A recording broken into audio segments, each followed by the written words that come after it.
सूर बोलती शब्दांशी शब्द पाहती रंग स्वरांचे रूप नवे साकारू नये मैत्र से हे शब्द सुरांचे मैत्र से हे शब्द सुरांचे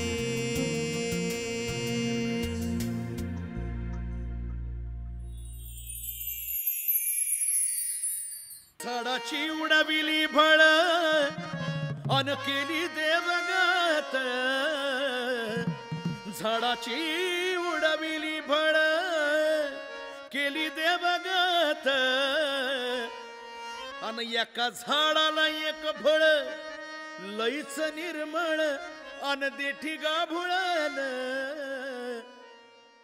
नंदेश उमप लोकपरंपरेतलं एक फार महत्त्वाचं प्रातिनिधिक नाव.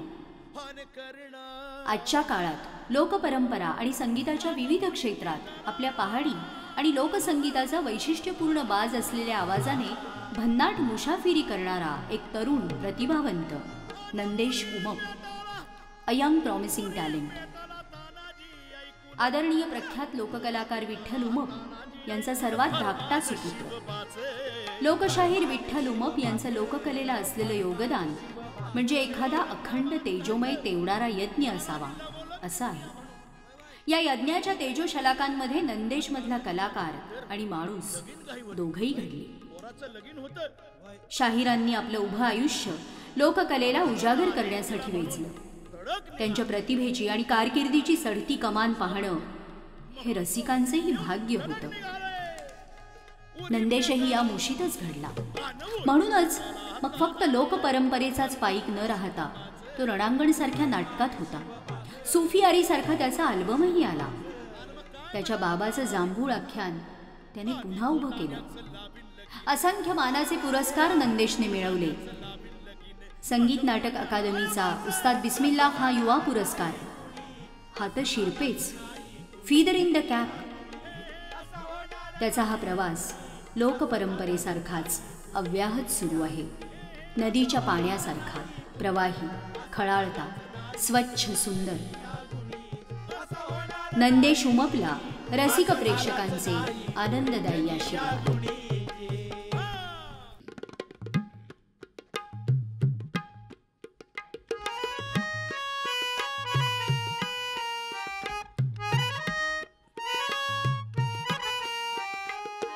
सतराव्या शतकात शिवनेरी किल्ला तोफा गरनाळून गरजू लागल्या. कैलाशीचा शिव इथे अवतरला. स्वदेशी स्वधर्म संरक्षणाला जो जो रे बाळा, जो जो रे जो. स्वदेशी स्वधर्म संरक्षणाला जो जो रे बाळा, जो जो रे जो.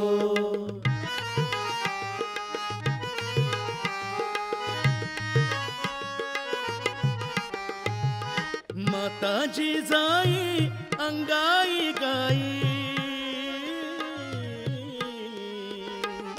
माताजी जाई गाई अंगाई. निर्दाशील कारे दुष्ट मुगलाई. बडबून निजाम आदिलशाही. स्थापन करशील का मराठी शाही. जो जो रे बाळा, जो जो रे जो. स्थापन करशील का मराठी शाही. जो जो रे बाळा, जो जो रे जो.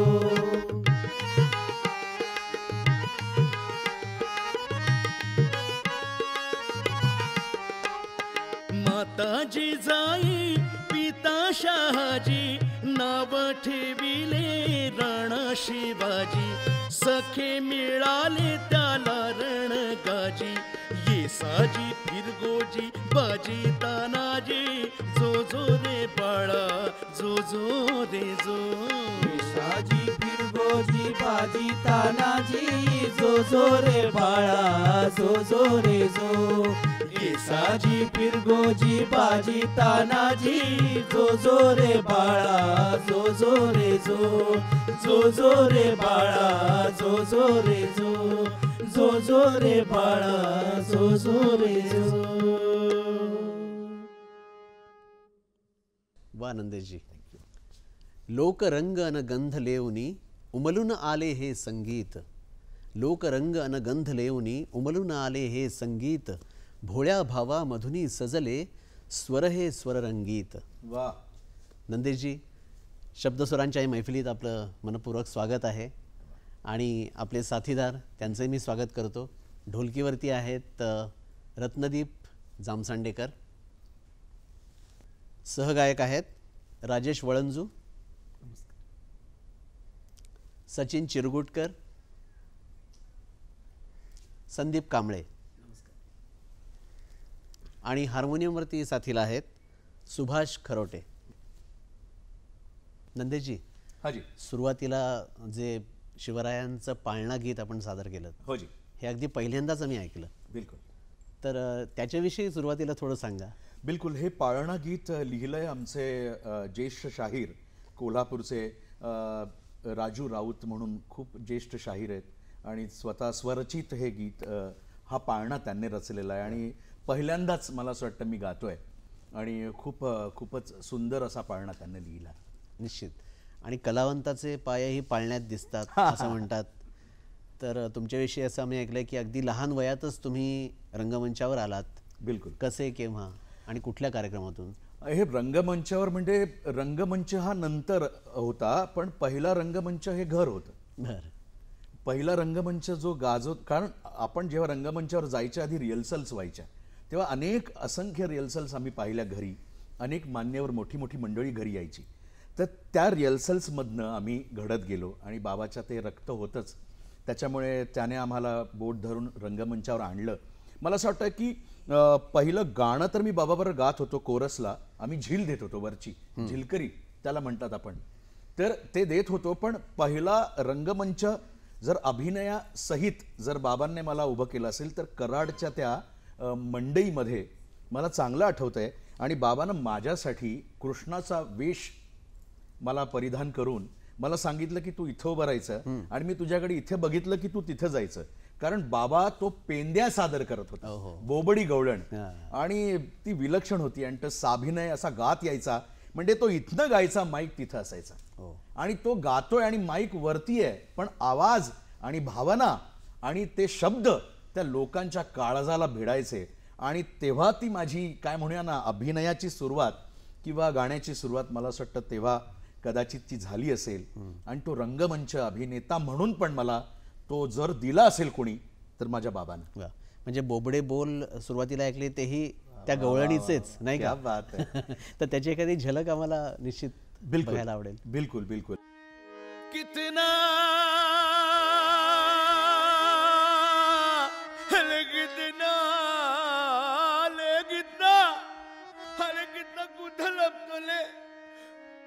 हले कितना काय झालं ऐकणारे कितना हले दायबा कितना हले दायबा कितना आता गेल्या मी येईन तुम त्या थंगतीले बा दायबा कितना आता गल्या मी येईन तुमच्या थंगतील बा हे दायबा कितना आता गल्या मी येईन तुम त्या थंगतीले बा अन येईन तुम त्या थंगतीले बा येईन तुम त्या थंगतीले बा येईन तुम त्या थंगतीले बा दायबा कितना आता गल्या मी येईन तुमच्या थंगतील बा दायबा कितना आता गल्या मी येईन तुमच्या थंगतील बा. यथोदे माहिनं काय केलं माहित आहे का? मला यथोदे माहिनं मारलं. ए कितना अरे लपतो का झाला ऐक ना. हा आणि एक दिवशी यथोदे माहिनं मऊ मऊ पोल्या केल्याले बा मऊ मऊ पोल्या केल्या गे बाय मऊ मऊ पोल्या केल्या गे बाय. भले ऐक ना एक दिवशी यथ्यो ते मायन मऊ मऊ पोल्या केल्याले बा थमद्या पोलांना एक एक दिली हन थमद्या पोलांना एक एक दिली मला तर हल्दी दिली बा थमद्या पोलांना एक एक दिली मला तर हल्दी दिली बा हन मी तर महागाया गेलो ले बा मी महागाया गेलो होतो मी तर महागाया गेलो ले बा मला तर मुटकून धरलेले बा डुबू डुबू डुबू डुबू मारलेले बा म्या फुंद फुंद फुंद फुंद लल्लोले बा बुंदू बुंदू बुंदू बुंदू लल्लोले बा दाय बा कितना आता गल्या मी येई ना तुम त्या धंगतील बा दाय बा कितना आता कल्यामी येईन तुमच्या संगतीन बा दाय बा कितना आता कल्यामी येईन तुमच्या संगतीन बा दाय बा कितना आता कल्यामी येईन तुमच्या संगतीन बा दाय बा कितना आता कल्यामी येईन तुमच्या संगतीन बा. वा नंदेशजी, हाजी, ही गवळण जेव्हा शाहीर सादर करत हो जी, प्रत्यक्ष रंगमंचावर त्यावेळेस प्रेक्षकांचा प्रतिसाद प्रचंड मिळायचा त्याला, नाही का? प्रचंड प्रतिसाद. आणि एकीकडे डोळ्यातून आसू पण वाहत असायचे. बिलकुल बिलकुल बिलकुल. मला तो प्रसंग आठवतोय. मी लहान होतो, मला काही फार कळत नव्हतं तेव्हा, पण त्या मंडईमध्ये जेव्हा बाबा हळी देऊन त्या विंगेतनं बाहेर आला आणि ते सगळं वेश, पेंद्याचा वेश घेऊन आला आणि तो थोडासा अपंग बिचारा, आणि तो पेंद्याचा वेश घेऊन आला आणि आवाज त्याने जेव्हा दिला तेव्हा लोकांना कळेना की कुठनं आवाज येतोय, काय झालंय. आणि जेव्हा बाबांनी ती सादर केली तेव्हा स्तब्ध होतं अख्खी मंडई. म्हणजे मला वाटतं ते 1,500-2 हजाराचा सगळा तो मॉब होता, अख्खे स्तब्ध होते. आणि जेव्हा साईन संपली, अंतरा यायला लागला, तेव्हा लोक मुसमुसत होते. मी बघितले मुसमुसून, मी हे काय असतं, म्हणजे किती लोक मुसमुसत होते, किती लोक डोळे पुसत होते. म्हणजे इतके त्या बाबाच्या त्या गवळणीमध्ये इतके एकरूप झाले होते. मला काही कळेना, पण नंतर मला उलगडायला लागलं की बाबाची काय ताकद असेल, काय त्याच्या गाण्याची ताकद, काय त्याची एकरूपता असेल त्या गाण्यामध्ये. म्हणजे मला वाटतं ना काका, तो जवळजवळ पेंद्याच व्हायचा. त्या रंगमंचावर तो लोकशाहीर विठ्ठल उमप नसायचाच, तो पेंद्याच होता जो कृष्णाला शोधतोय. वा. आणि मला असं वाटतं प्रत्येक भूमिका जी ते साकारायचे त्या भूमिकेमध्ये ते जायचे आणि त्या भूमिकेशी एकरूप व्हायचे. बिलकुल. मला असं वाटतं की एक वादळच होतं, शाहिरी वादळ ज्याला म्हणता येईल आपल्याला.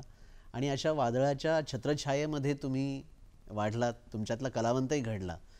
तर एक कलाकार म्हणून शाहीर कसे होते, कोणकोणती वैशिष्ट्य तुम्हाला जाणवली त्यांची? मी तुम्हाला सांगू का, कलाकार म्हणून फार संवेदनशील कलाकार होता. म्हणजे एका कलाकाराने फक्त मला आता हे एवढं आलंय म्हणून मी एवढंच करीन असं नाही, किंवा तेच चालवायचं नाही, तेच चालवायचं नाही, तेच माझं गाणं फू बाय फू झालं तर त्याच्यावरच असंख्य वर्ष काढायची असं नाही. पण त्याने नवनवीन गोष्टींचा शोध लावला. त्याने आधी ते शाहिरी जेव्हा करायचे त्याच्या आधी ते शायर होते, ते कव्वाली करायचे. कारण तेव्हा चळवळीचा तो सगळा काळ होता आणि तेव्हा कव्वाल्या भरपूर दर्ग्यांमध्ये किंवा इथे तिथे चालू असायच्या. तर या लोकांवर तो एक पगडा होता कव्वालीचा. तर कव्वालीचं प्रबोधन करायचंय बघा. तर कव्वाली कुठली व्हायची, तर कव्वाली मराठी उर्दू गीतांची व्हायची. वा. मराठी कव्वाली व्हायच्या. कारण तेव्हा डॉक्टर बाबासाहेब आंबेडकरांच्या सगळ्या त्या विचारांनी सगळे हे प्रेरित झालेले. तर त्याच्यामुळे काय होतं की तळागाळातल्या समाजाला त्यांना शिक्षण मिळावं, त्यांनी या व्यसनापासून दूर राहावं. ज्या बहुजन समाज होता त्या सगळ्यांनी कुठेतरी एक शिकून सवरून या मोठ्या लोकांचा एक आदर करावा, त्याचा एक मान सन्मान राखावा म्हणून ते होतं. आणि त्याच्यानंतर मग शाहिरी आली. जेव्हा अण्णाभाऊ साठे आणि ही मंडळी जेव्हा भेटली किंवा त्यांचं जेव्हा ऐकलं तेव्हा बाबाच्यातही खूप वेगळं परिवर्तन झालं. म्हणून मी म्हणालो की तो फकीर होता. माझा बाबा एक फकीर होता की जहाँ पे भी जाए उसके झोली में सब था.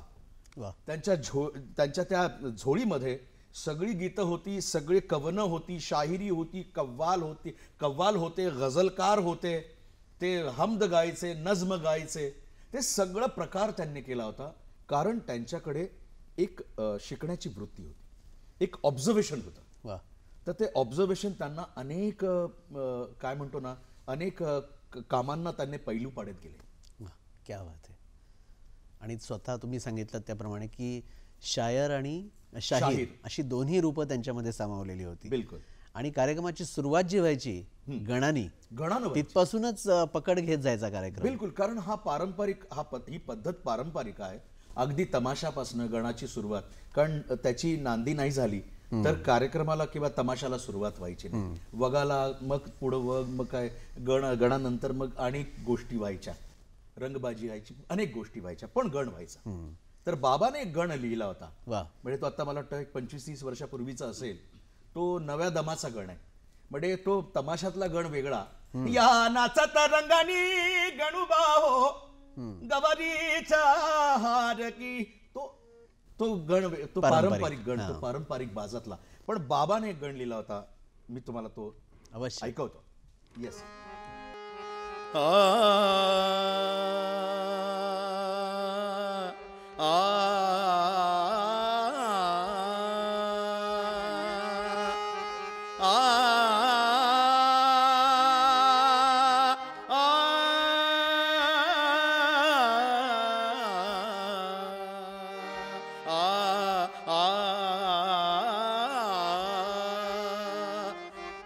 सात सुरांच्या सूत्रधारा, सात सुरांच्या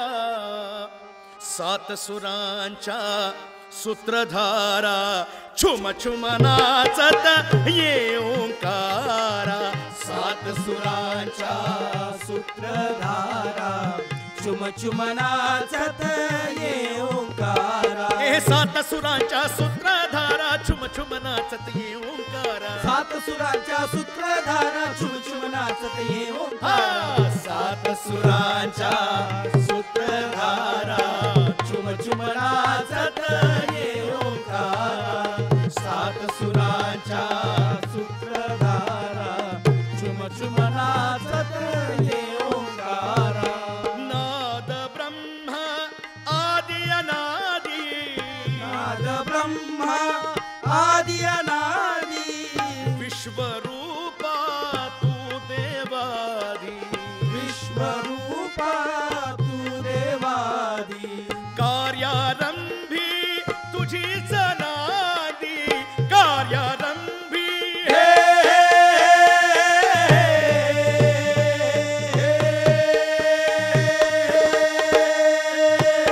कार्यारंभी तुझीच नादी.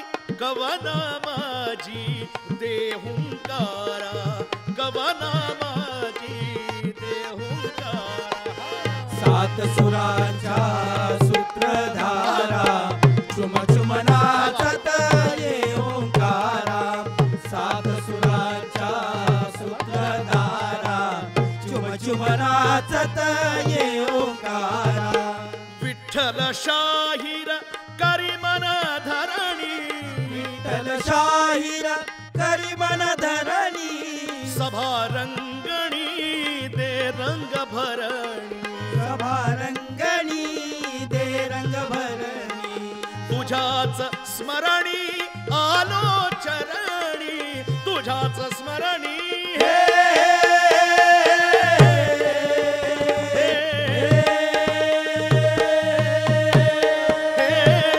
तुझ्याच स्मरणी आलो चरणी. पराभवाचा खल संहारा, पराभवाचा खल संहारा. सात सुरांच्या सूत्रधारा, चुम चुम नाचत ये ओंकारा. सात सुरांच्या सूत्रधारा, चुम चुम नाचत ये ओंकारा. सात सुरांच्या सूत्रधारा, छुम छुम नाचत ये ओंकारा. सात सुरांच्या सूत्रधारा, चुम चुम नाचत ये ओंकारा. सात सुरांच्या सूत्रधारा, चुम चुम नाचत ये ओंकारा. सात सुरांच्या सूत्रधारा, चुम चुम नाचत ये ओंकारा. मैत्र से हे शब्द सुरांचे.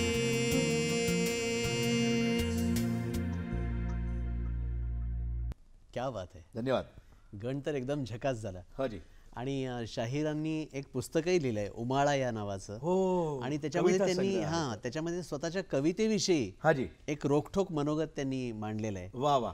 तर तुम्हाला माहिती असेल पण हो जी, रसिकांसाठी मी बिलकुल, सांगतो बिलकुल, बिलकुल. की कवितेसाठी कविता माझी आशय विषय नाही, लघु गुरु वा छंदो मात्रा तिला गेयता नाही. वा. व्याकरण माझे कच्चे आहे, ऱ्हस्व कसे अन दीर्घ कसे, वेलांटीवर घे कोलांटी, उकार कोठे देऊ कसे. वा वा वा. कसे लिहावे ठाऊक नाही, कसे लिहावे ठाऊक नाही, लिहित गेलो भरभर मी, काव्य आहे का गीत भले हे, ठरवा नंतर सुज्ञ तुम्ही. वा वा वा. शब्द रांगडे बोल बोबडे, शब्द रांगडे बोल बोबडे, गावरान मी गडी अडाणी, घेऊन आलो तुमच्यासाठी भाजी भाकर कांदा चटणी. तर अशी ही रांगडी शाहिरी त्यांच्या त्या लिहिण्यामध्ये आहे बघा. म्हणजे एक परंपरा आणि प्रयोगशीलता बिलकुल यांचा सुरेख संगम त्यांच्या प्रतिभेमध्ये होता असं आपल्याला दिसेल. आणखीन असं कोणतं गीत प्रकार की ज्याला भरभरून दाद मिळायची? असं पोवाडे गायचे ते, पण त्यांना कोळी गीताला जास्त हे होता, डिमांड होता. कारण तेव्हा 62 साली कोळी गीताला भरभरून ते ये दादा आवर ये ते आलं आणि त्याच्याने तर त्याने तर म्हणजे त्यांना एक वेगळी ओळख निर्माण करून दिली. फू बाई फू, भारूड असेल किंवा कोळी गीत असेल किंवा मग तुंबडी, तेव्हा आकाशवाणीला तुंबडी गीत झालं होतं. लग्नाला चला तुम्ही लग्नाला चला, हे तुंबडी गीत ते सांकेतिक भाषेत होतं. म्हणजे शिवरायांचे मावळे आता किती आहेत, तिथं दारुगोळा किती आहे, इथं दारुगोळा किती आहे, आपण कसं लढायला पाहिजे, कसं जायला पाहिजे, गनिमी कावाने कसं लढलं पाहिजे, कोणाचा सांगावा आहे, मग लग्नाला चला म्हणजे काय, इथपासून सुरुवात आहे. पण जे समजणारे तिकडचे जे मावळे होते ते समजायचे की लग्नाला चला म्हणजे आता काहीतरी बहिर्जी नाईक सांगावा घेऊन आलाय.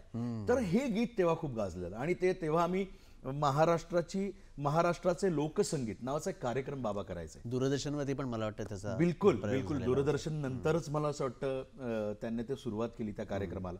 आणि त्याच्यामध्ये मग गोंधळ, भारूड, कोळी, लावणी, वाघ्या मुरळी, जोगतीण, मग पोवाडे, मग गवळणी, लावण्या, अनेक असे कोळी, मग अनेक गोंधळातले प्रकार, अनेक याच्यातले, मग इकडचा कसा, कदंबराईचा गोंधळ कसा, अनेक गोंधळाचे प्रकार, अनेक कोळी गीतांचे प्रकार.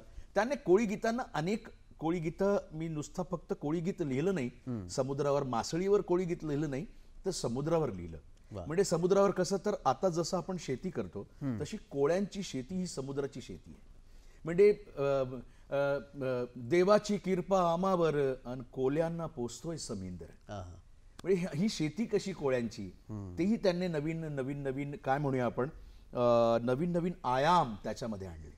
म्हणजे कोळी भाषेला पण नवीन कोळी गीताचा एक वेगळा मुलायमा त्याला चढवला तो बाबांनी. म्हणजे पाळण्याचं गीत असेल, म्हणजे बारशाचं गीत असेल, माझ्या बालाचे बरसे जो सात गाजवा, आहो बेंडवाले टारा री री री वाजवा. आता ते शैनाई वाजवतात ना, ते त्यांनी त्याचे सूर घेतले आणि ते शब्दात लिहिले. तर किती गोड हे. तेव्हा ज्याच्या त्याच्या, तुमच्याही कदाचित त्या बारशात किंवा तुमच्याही पाळण्याच्या याच्यात वाजलं असेल, तुम्हाला माहित नाही, तर यांचे वाजलं असेल. कारण इतकं ते फेमस झालं होतं कोळी गीत, ये दादा आवर ये. तर ही बाबाचं खूप खासियत होती. फू बाई फू, फुगडी फू, आणि दमला शिकाई माझ्या गोविंदा तू र गोविंदा तू.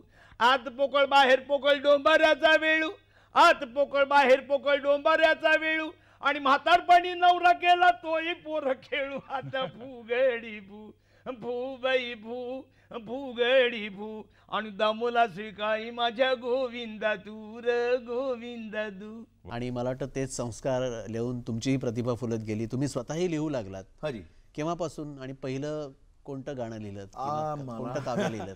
मला आठवतं 99 साली मला असं वाटतं मी एक गीत लिहिलं होतं. आणि असंच रणांगणची आमची रिहर्सल सुरू होती आणि त्या रिहर्सलमध्ये एक वेगळा फावला वेळ होता आणि आम्ही सँडविच खात एका साईडला मी उभा होतो. आणि तेव्हा लिहित पण गेलो आणि ती चालही झाली. पण आता ते माझ्या हातात नाही आहे, ते चाल आता मला ती तशी लक्षात राहत नाही आहे, पण ते एक टाकी झालं. आणि 99 पासून मला असं वाटतं मला असं वाटलं की अरे मी लिहू शकतो, मी काहीतरी करू शकतो. आणि मग तेव्हापासून सुरुवात झाली. आपल्या दूरदर्शनसाठी पण एक 4 ओळी मी लिहून आणल्यात. आता तुम्ही म्हणालात लिहिता की नाही, तर 4 ओळी मी अशा लिहिल्यात. मैत्र हे शब्द सुरांचे, मैत्र हे शब्द सुरांचे, सह्याद्री वाहिनीच्या भावस्पर्शाचे. क्या बात आहे. मैत्र हे शब्द सुरांचे, सह्याद्री वाहिनीच्या भावस्पर्शाचे, नाते जुने हे जीवाभावाचे. म्हणजे माझं नातं हे जुनं आहे सह्याद्री बरोबरचं. नाते जुने हे जीवाभावाचे, मैत्र जपूया तालासुरांचे, मैत्र हे शब्द सुरांचे, क्या बात मैत्र हे शब्द सुरांचे. वाह वाह, क्या बात आहे. वाह वाह वाह. तर ही अशी कुठेतरी अशी लागते तंद्री आणि कुठेतरी होऊन जातं. हे परत बाबाचंच आहे. किंवा इतर शाहीर मंडळी जी अण्णा असतील, आमचे शाहीर साबळे असतील, किंवा आत्माराम पाटील काका असतील, या सगळ्यांचं कुठेतरी बघून किंवा ऐकून हे सगळं कुठेतरी झिरपत आलंय असं मला वाटतंय. वा, खूपच छान. तुम्ही या लोककलेतून थोडासा विराम घेऊन रंगभूमीकडेही वळलात. मगाशी तुम्ही उल्लेख केला रणांगणचा. बिलकुल. तर ते कसं काय झालं? 99 सालीच ती गोष्ट आहे. कारण मी हे सगळं करत होतोच, जरा अभिनयाचं थोडंसं अंग होतं बाबामुळे. तर रणांगणचे असं कळलं की वामन केंद्रे ऑडिशन्स घेत आहेत आणि त्या रणांगणमध्ये काही मुलं हवी आहेत जी सूत्रधाराची भूमिका करतील किंवा अनेक अशी, कारण पानिपत कादंबरीवर होणार होतं. जवळजवळ 22 ते 25 कलाकार त्याच्यात घेणार होते. तुम्हाला सांगतो अनेक मंडळी ऑडिशन्स देऊन गेली. आमचा नंबर लागला आणि वामन सर तसे ओळखत होते, वामन केंद्रे सर. ते म्हणाले अरे तू गाशील ना? म्हटलं हो गातोच मी सर, बाकीचं मला माहीत नाही, मी थोडंफार करतो. अच्छा मग तू ॲक्टिंग करशील? म्हटलं हो. मग तू नाचशील? म्हटलं हो. मग तू नाचून गाशील? म्हटलं हो. मग तू नाचून अभिनय करून गाशील? हो. म्हटलं सर करून घ्या माझ्याकडनं, मला जमतंय, पण तुम्ही करून घ्याल तर अजून चांगलं होईल. आणि खरं सांगतो अर्चना जोगळेकर यांनी त्याचं नृत्य दिग्दर्शन त्याचं केलं होतं आणि मी सूत्रधाराची भूमिका करत होतो. फायनली माझं सिलेक्शन झालं आणि इतक्या 100 लोकांमध्ये आम्ही रणांगणचे एक 20-22 लोक सिलेक्ट केले गेलो. त्यात अविनाश नारकर होते, त्यात प्रसाद ओक होता, सचित पाटील, अशोक समर्थ, सगळी बडी बडी मंडळी आजची सगळी जी बघतो आपण, त्याच्यात मी कुठेतरी गरीब बिचारा आम्ही सूत्रधाराची भूमिका करणारे. तर त्या रणांगणमध्ये अशा पद्धतीने माझी एंट्री झाली. आणि त्याला दाद खूप चांगली मिळाली, म्हणजे दीना पाठक सारख्या कलाकारांनी तुम्हाला दाद दिली. बिलकुल बिलकुल. मला चांगलं आठवतंय सर, तो दीनानाथचा प्रयोग होता आणि नसरुद्दीन शाह त्यांची अख्खी सगळी फॅमिली आली, ती दीना पाठक आल्या होत्या. मला सांगायला खूप आवडेल, आता तुम्ही छेडली आहेत गोष्ट. तर प्रयोग झाला आणि प्रयोग झाल्यानंतर पडदा पडला आणि त्या वर भेटायला आल्यानंतर सगळे आम्ही असे लाईनीने उभे होतो. पहिले आमचे वामन केंद्रे साहेब, विश्वास पाटील होते, मोहनबाग काका होते, मग अविनाश नारकर आणि सगळी आणि माझी अशी शेवटला अशी गरीबाची अशी तिकडे मी असा उभा होतो, असं आम्ही सगळे. आणि बापरे, म्हणजे इतकी मोठी व्यक्ती आपल्या समोर आली आपल्याला आशीर्वाद द्यायला. तर अख्खं नाटक ती बरोबर त्या व्यक्तीने सगळं नाटक पाहिलं. सगळ्यांची ओळख झाली सर, मी तुम्हाला खोटं नाही सांगत, सगळ्यांची ओळख झाली आणि नंबर आला, ये हैं नंदेश उमप, इनके वालिद जो है, इनके फादर जो है बहुत बड़े गायक कलाकार हैं. अच्छा. तर मी गेलो, जसं सगळ्यांनी जाऊन पाया पडले, मी तिथनं याशिवाय या दीनानाथच्या या रंगमंचावर इथून धावत गेलो, त्यांच्या पायाला हात लावला आणि त्याने जोरात माझ्या पाठीवर मारलं. तर मी एकदम घाबरून पाठीमागे गेलो. म्हणजे का? म्हणजे मला कळेच ना मला 2 मिनिटं का झालंय. म्हणे वामन, इस लड़के ने बोले नाटक भर कमाल की. आता त्यांनी काय माझ्यात पाहिलं आणि त्यांनी काय आमचा रोल असा येऊन आम्ही सूत्रधाराची अशी नाटकाची लढी अशी आम्ही लावत पुढे जातो. या विंगेत नेऊन कथा सांगत पुढे परत त्या विंगेत जातो. कदाचित तिने कुठेतरी काय पाहिलं मला माहित नाही, पण त्या क्षणी जो पाठीवर हात मारला आणि मला म्हणाले की वामन, इस लड़के ने नाटक भर कमाल की. सर, एक क्षणही विलंब न होता माझ्या डोळ्यातनं झर पाणी व्हायला लागलं. की इतक्या मोठ्या व्यक्तीने, आज माझ्या अंगावर काटा उभा राहतोय, की इतक्या मोठ्या व्यक्तीने मी काहीच केलं नव्हतं. इतकी दिग्गज कलाकार मंडळी होती, पण कुठेतरी त्यांना असं वाटलं असेल आणि कुठेतरी माझ्यातला कलाकार त्याने हेरला असेल अभिनेता म्हणून. तर ती एक आठवण माझी आयुष्यातनं जाणार नाही. दुसरी एक आठवण तुम्हाला सांगतो सर. दीनानाथचाच प्रयोग होता, रविवारचा, तुडुंब भरलेला प्रयोग, तुडुंब भरलेला.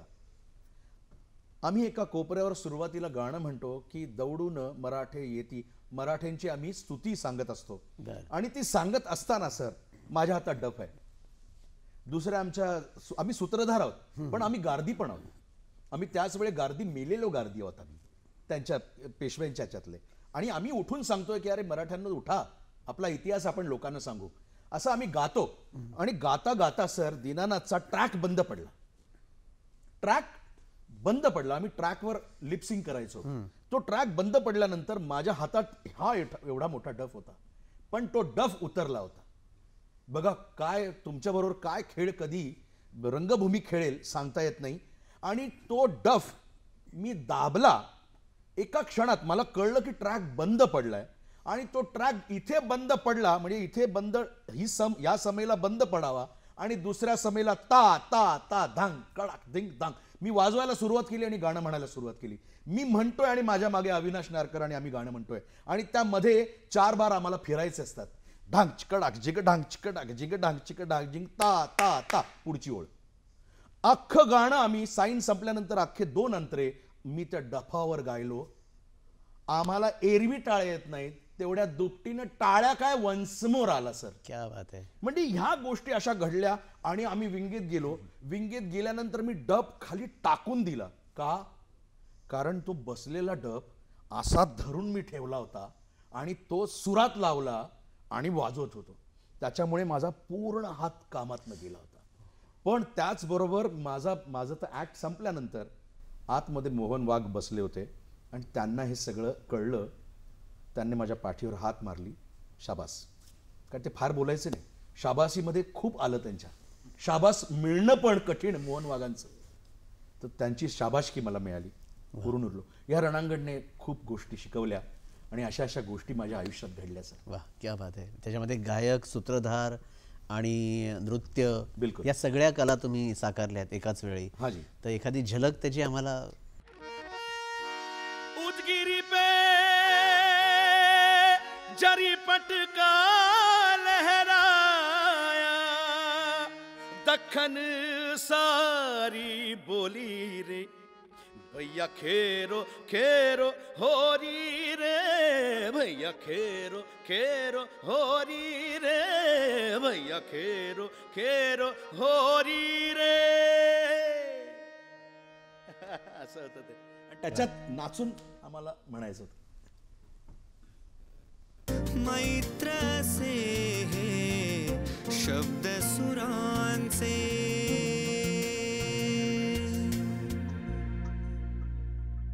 नंदेजी, तुम्हाला जशी ही दाद दिग्गजांकडून मिळाली, हाजी, तशी शाहिरांना सुद्धा त्यांच्या काळातल्या दिग्गजांकडून अशी भरभरून दाद मिळायची.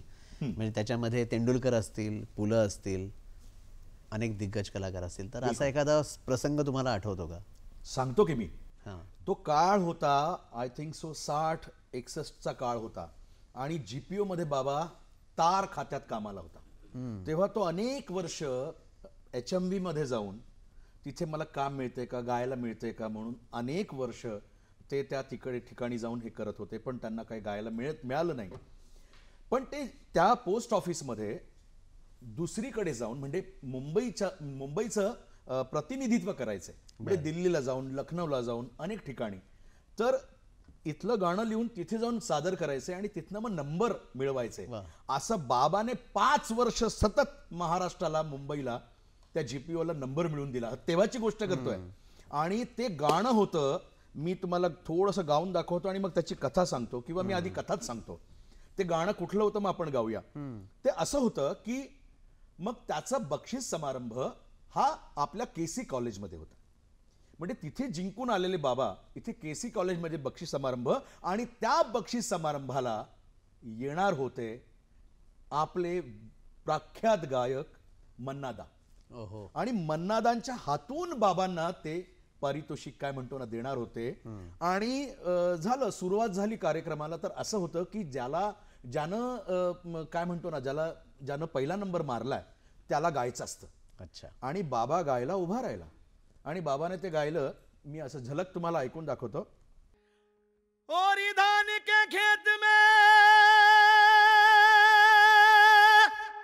आई रे गुजरिया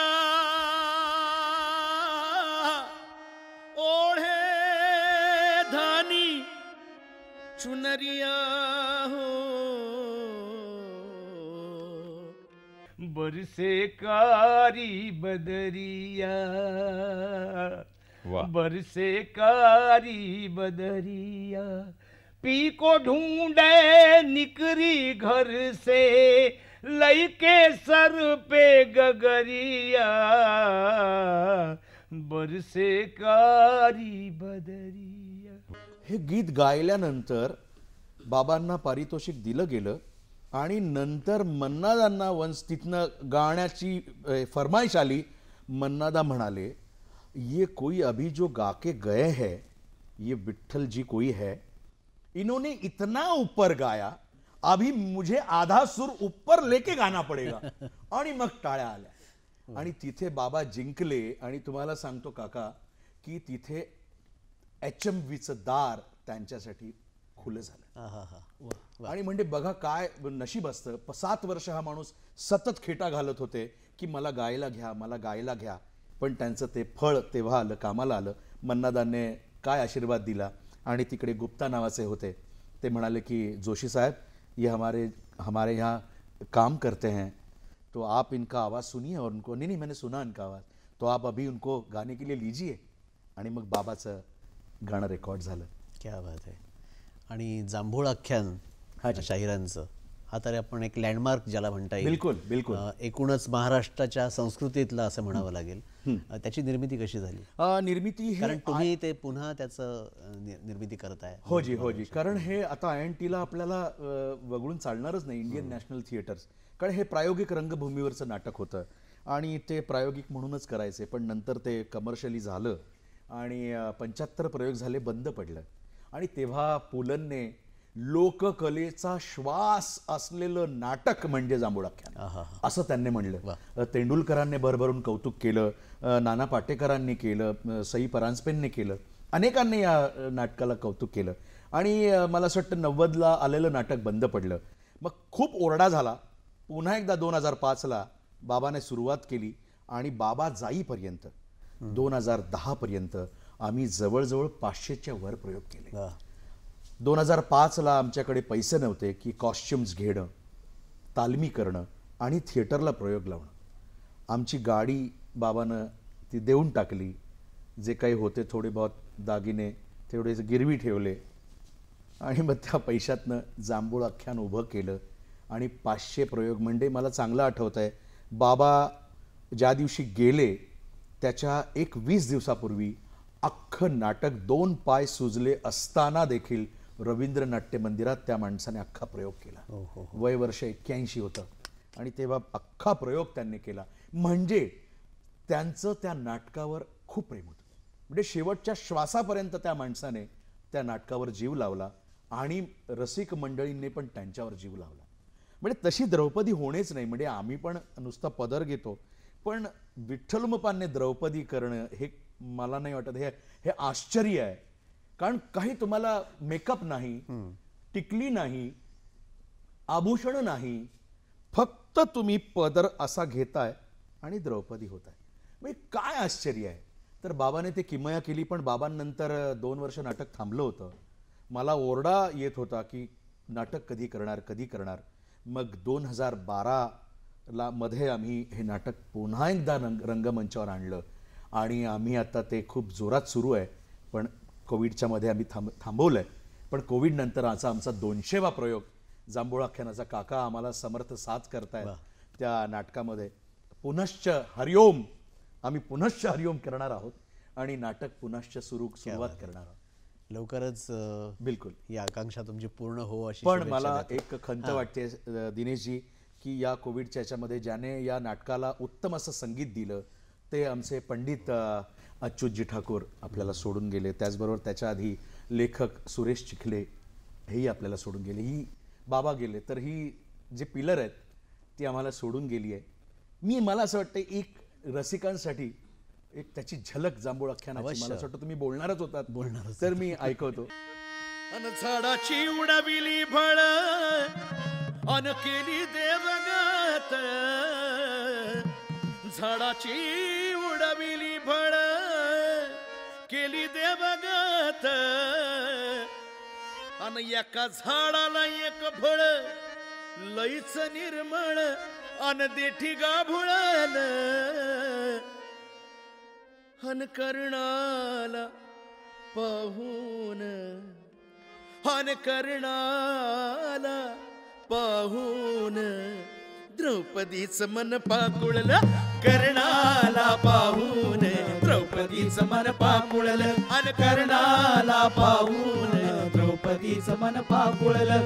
झाडाची उडविली फळ केली देवगत, एका झाडाला एक फळ लईच निर्मळ देठी गाभुळलं, कर्णाला पाहून द्रौपदीचं मन पाकुळलं, कर्णाला पाहून द्रौपदीचं मन पाकुळलं, अन कर्णाला पाहून द्रौपदीच मन पाकुळलं. क्या बात आहे, वा. तुमच्यावरती शाहिरांचा प्रभाव असणं अगदी स्वाभाविक आहे, पण अनेक बाबतीमध्ये साम्य पण आहे तुमच्या दोघांच्या वाटचालीमध्ये, हाजी. सांगीतिक वाटचालीमध्ये. हाजी. म्हणजे तुम्ही अनेक संगीतकारांकडे काम केलं, अनेक अल्बम्सही तुमचे झाले. बिलकुल. आणि या सगळ्या प्रभावामध्ये असताना तुम्ही सुफी संगीताची सुद्धा एक वेगळी वाट चोखाळली, तर तिथे कसे वळलात? एकतर मी तुम्हाला सांगितलं ना, कारण बाबा हा आधी कव्वाल होता, कव्वाली गायचा, त्याला गझल लिहिण्याचा पण फार छंद होता. म्हणजे अनेक त्यांचे शम्स लखनवी त्यांचे मित्र होते, जसं मी मगाशी तुम्हाला जीपीओचा उल्लेख केला, त्यांनीच लिहिलं होतं. तर ती सगळी मित्रमंडळी असल्यामुळे गझल, हमद, कव्वालीचा प्रकार बाबाकडे होता. तर तो बाबाबरोबर आम्ही कव्वाली करायचो, गायचो कोरसमध्ये.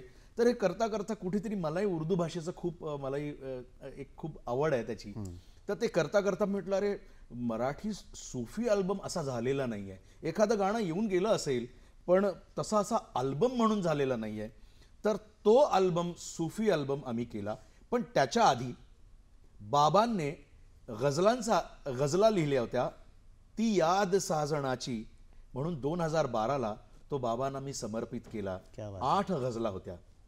त्याची एक ओळ मी ऐकवतो की ही रात जागण्याचे हे वय अजून आहे. बाबांनी लिहिलंय बरं का. आणि हे कधी लिहिलंय? सुरेश भटांची गझल शिवाजी मंदिरला सुरू होती आणि हे देखावे बघण्याचे वय निघून गेले. आता बाबा म्हणाले अरे वय निघून गेले. त्याच्यावर त्यांना सुचलं, शिवाजी मंदिरातनं बाहेर आले आणि बाबांना या 2 ओळी सुचल्या की ही रात जागण्याचे हे वय अजून आहे, बेहोश नाचण्याचे हे वय अजून आहे. वयोमान कितीही झाले वयात काय आहे, वयोमान कितीही झाले वयात काय आहे, आनंद फुलविण्याचे हे वय निघून अजून. प्रत्येक कलावंताच्या बाबतीत मला वाटतं हे लागू. आनंद फुलविण्याचे हे वय अजून आहे. खरंय. असं बाबांनी लिहिलं आणि त्याला चाली दिल्या आणि तो पहिला अल्बम झाला. मग सुफीकडे मी वळलो आणि सुफी मधला पहिला अल्बम केला. त्यातली 2-4 गाणी मी लिहिली पण आणि सगळी संगीतबद्ध केली आणि ती पुढे आली आणि दीदींचा आशीर्वाद त्याला लाभला. आणि मला सांगायला आवडेल की हा अल्बम रिलीज झाला कैलाश खेरच्या हातून, जो सुफी गायक आहे. आणि त्याच दिवशी, ज्या दिवशी हा अल्बम रिलीज होणार होता, मला सांगायला इथे खूप आनंद होतोय की मयुरेश पै आमचा मित्र आहे, ज्याने जो प्रोडक्शन बघतो, त्याने मला फोन लावून दिला आणि फोन लावल्यानंतर हात ठेवला. लता दीदी तुझ्याशी बोलतायत म्हणून सांगितल्यानंतर मी असा लटलट कापायला लागलो. अरे म्हटलं तू आता मला सांगायचं तरी. फोन घेतला आणि त्यांचा सुमधुर आवाज, हॅलो नंदेश, असा जेव्हा मी आवाज ऐकला दिनेशजी, मी संपायचा बाकी होतो. आणि तेव्हा मला म्हणाला की नंदेश, मी अल्बम मधलं एक गाणं ऐकलंय, खूप छान गायलात, तुम्हाला या अल्बमसाठी माझ्या खूप खूप शुभेच्छा. म्हटलं दीदी मला काय बोलावं आता सुचत नाही आणि तुम्ही मला आशीर्वाद दिलात. माझे आता किती कॉपीज विकोत, नाही ते नको विकोत, ते गाणं कोणी ऐको किंवा नको ऐको, पण दीदी तुम्ही मला जो आशीर्वाद दिलात तो माझ्यासाठी लाख मोलाचा आहे. आणि नक्कीच दीदी, मी नक्कीच चांगला प्रयत्न करीन आणि पुढे. ओके ओके, तुम्हाला खूप खूप शुभेच्छा म्हणून फोन ठेवला आणि मला घाम फुटला होता. म्हटलं अरे मयुरेश तू काय केलंस हे? तर दिदींची ती तिथे तो आवाज ऐकला आणि तो आशीर्वाद मिळाला.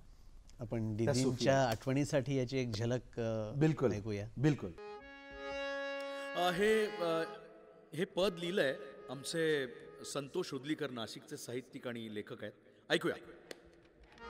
मेरे मौला मेरे मौला मेरे मौला मेरे मौला मेरे मौला मेरे मौला मेरे मौला मेरे मौला मेरे मौला मेरे मौला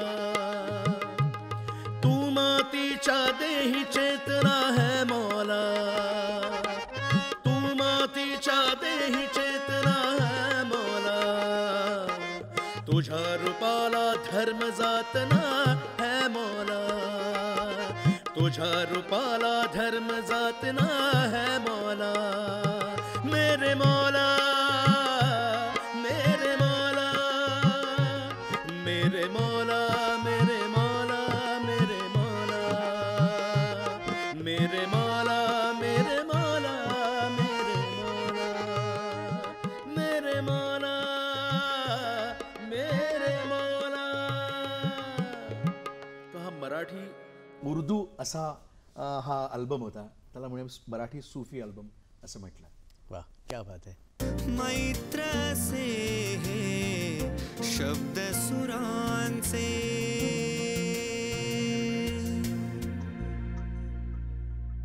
लोकसंगीताचे अनेक प्रकार, ज्याचा सुरुवातीला तुम्ही थोडा उल्लेख केलात की अनेकांना ते माहिती पण नाही, जसं तुंबडी गीत आहे किंवा इतरही अनेक प्रकार आहेत.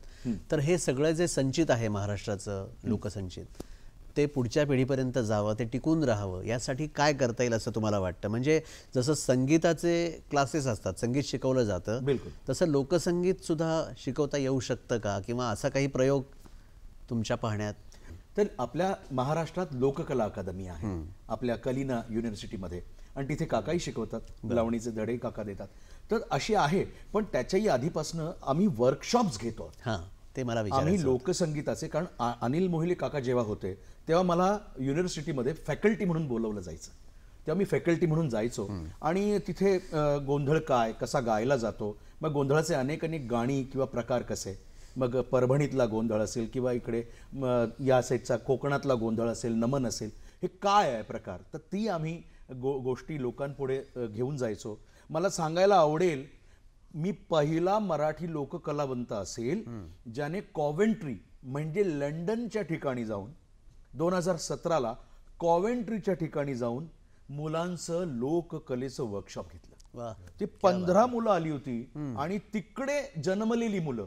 पण मी तुम्हाला खरं सांगतो, मी तिथे ओवी गायलो, ती बहिणाबाईंची ओवी मला फॉलो करत होती. त्यांनी लिहून घेतली, त्या मुलांनी त्यांच्या वडिलांनी इंग्लिशमध्ये लिहून घेतली, ती ओवी गायलो. मल्हारवारी मोतियान द्यावी भरून, जरा आजच्या जमान्याचं मी त्यांना ऐकवलं, चाल जरा अशी उडती चाल आहे, तर ती चाल त्यांनी पिकअप केली आणि ते गाणं मला सोडेनात. तर मी म्हणलं अरे मुंबईमध्ये काय काय अवस्था असेल, उलट मुंबईतले तर डोक्यावर घेतील मुलं. आणि मग मुंबईत नव्हे तर दिल्ली सारख्या ठिकाणी मला स्पीक मॅके ही जी संस्था आहे ती मला बोलावते, आणि तिथे आम्ही फक्त मुंबईत महाराष्ट्रात नव्हे तर भारतातनं 14,000 विद्यार्थी आता मधने लॉकडाऊनच्या मध्ये मी त्यांना गाणं शिकवलं. मी वर्कशॉप 5 दिवसाचा वर्कशॉप घेतला. तर मला असं वाटतं की ही तरुण पिढी आणि आत्ताची येणारी पिढी यांना वर्कशॉपच्या माध्यमातून, आणि आता जे टेलिव्हिजनवर सुरू आहे, मला असं वाटतं जे टेलिव्हिजनवर सुरू आहे तिथे अजूनही मूळ प्रकार दाखवणं गरजेचं आहे. दाखवतायत, सगळी चांगली मुलं येत आहेत गायला, आणि पण मूळ अजूनही थोडंसं गांभीर्यानं अजून मूळ प्रकार यायला हवा, जो आपल्या मुलांना त्याची संस्कृती, त्याची भाषा, ती बोली भाषा, बघा भाषा आहे पण बोली भाषा काय आहे, तर बोली भाषा मुलांना आली पाहिजे. आता शहरी भाषेत मल्हारवारी मोतियान द्यावी भरून असं गाताय, आणि मल्हारवारी मोतियान द्या. आता हा जो हेल आहे, हा जो बाज आहे, हा मुलांना शिकायला पाहिजे. मुलं शिकतायत, येत आहेत, पण हळूहळू मला असं वाटतं परिवर्तनाला थोडा वेळ लागतो. तर येईल, नक्कीच येईल. आणि आम्ही सोडलेली नाही आशा. आम्ही जरी जीन्स पॅन्ट मध्ये असलो तरी आमचा पेहराव, आमचा आतमध्ये आम्ही अजूनही लोककलावंत आहोत बरं का. शाहिराचा हा, फेटा बांधलेला म्हणजे काय? फेटा बांधला की आम्ही असं डब घेतला की आम्ही सुरूच. क्या बात आहे. येस, वा, वा. बिलकुल. नंदेशजी, हाजी. लोकसंगीताच्या विकासासाठी आणि अभिवृद्धीसाठी तुम्ही हे जे प्रयत्न करताय त्यासाठी तुम्हाला अनेक अनेक शुभेच्छा व्यक्त करतो. आणि या कार्यक्रमाच्या सांगतेकडे येत असताना महाराष्ट्राच्या लोकसंगीताचं वैशिष्ट्य ज्याला मानलं जातं असा एक छान पोवाडा आपण सादर करावा अशी विनंती करतो. बिलकुल बिलकुल बिलकुल. सर, तुम्ही मला म्हणालात छत्रपती शिवाजी महाराजांचा एखादा पोवाडा किंवा एखादं शौर्यगीत, तर बाबांनीच एक शौर्यगीत लिहिलंय छत्रपतींचं. सगळ्या मावळ्यांचा उल्लेख आहे, आपण तेच ऐकूया. चला. अरे शुराब मंदी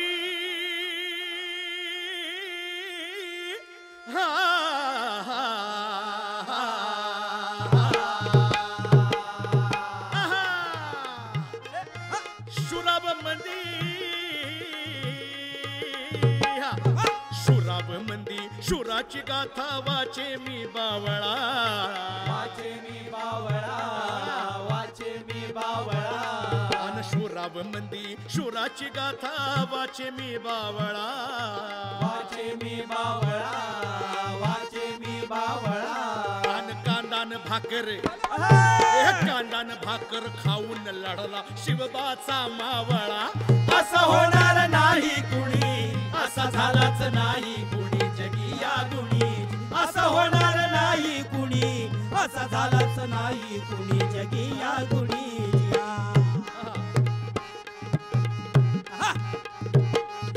संताजी धनाजी यांची ऐका घडली खरी कहाणी, घडली खरी कहाणी, घडली खरी कहाणी.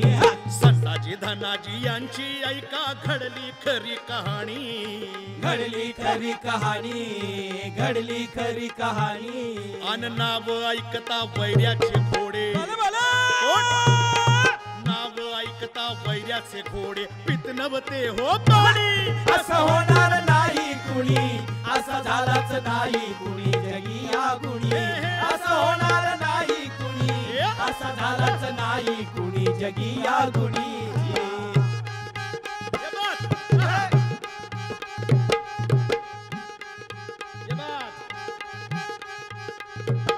अनवरी पेटला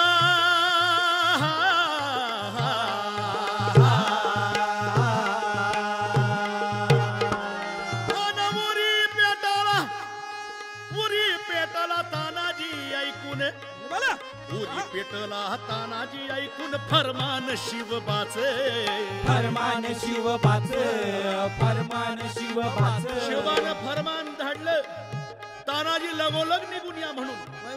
आता कसलं हे फरमान आहे. आणि तानाजीच्या घरी तर लगीन घाई होती, पोराचं लगीन होत. अरे पण तानाजी महाराजानं आदेश दिला म्हणून तडक निघाला.